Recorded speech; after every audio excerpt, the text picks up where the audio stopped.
Hello guys, in today's video I'm gonna show you how to find notification settings on your account on TikTok easy and quick.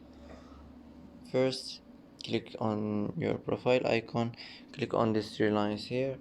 Now click settings and privacy, and now you will find, as you see here, notifications. Click on it, and here as you see, you can manage your notification settings as you want, easy and quick. And that's it for today.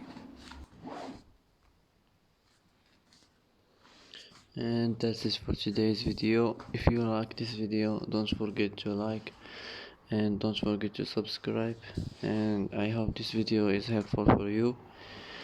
And thanks for watching until the end, and see you in the next video.